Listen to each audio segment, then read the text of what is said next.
આપ સૌને મારા નમસ્કાર. મારું નામ વિશ્વા જીતુભાઈ ચુડાસમા છે.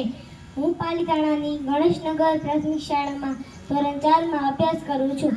આજે બાબા સાહેબની 133મી જન્મજયંતિ નિમિત્તે હું આપને બાબા સાહેબ વિશે બે વાત કહેવા માંગુ છું.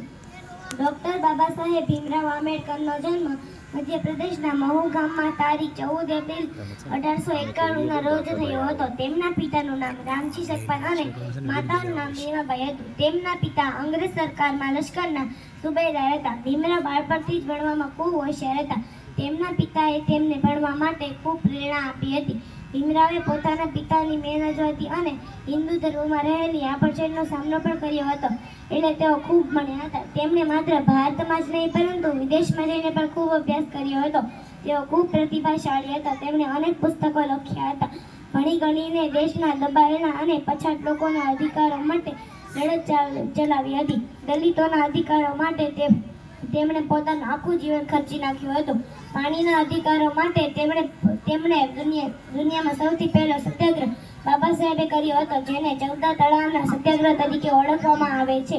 દેશને અંગ્રેજોની ગુલામીમાંથી મુક્ત કરાવવા માટે બાબા સાહેબે ખૂબ મહેનત કરી હતી અને તેમના પત્ની રમાબાઈએ તેમને ખૂબ સહકાર આપ્યો હતો.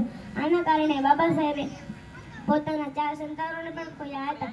આપણો દેશ આઝાદ થયા પછી દેશનું બંધારણ ઘડીને બાબા સાહેબે આ દેશને સૌથી મોટી ભેટ આપી હતી. હિન્દુ ધર્મની બદીઓમાંથી મુક્ત થવા માટે બાબા સાહેબે બૌદ્ધ ધર્મ અંગીકાર કર્યો હતો. બાબા સાહેબનું અવસાન 6 ડિસેમ્બર 1956ના રોજ દિલ્હીમાં થયું હતું. અંતે આવા મહામાનવ ભારત રત્ન બોધિસત્વ બાબા સાહેબના વંદન સાથે મારા પિતાજીએ બાબા સાહેબ વિશે લખેલી 4 પંક્તિઓ બોલીને હું મારું વક્તવ્ય પૂર્ણ કરું છું.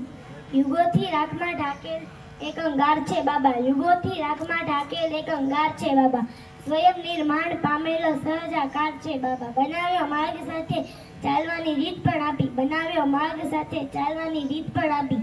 હવે ચાલ્યા નહીં તો આ જીવ્યું ધિક્કાર છે બાબા. અસ્તુ.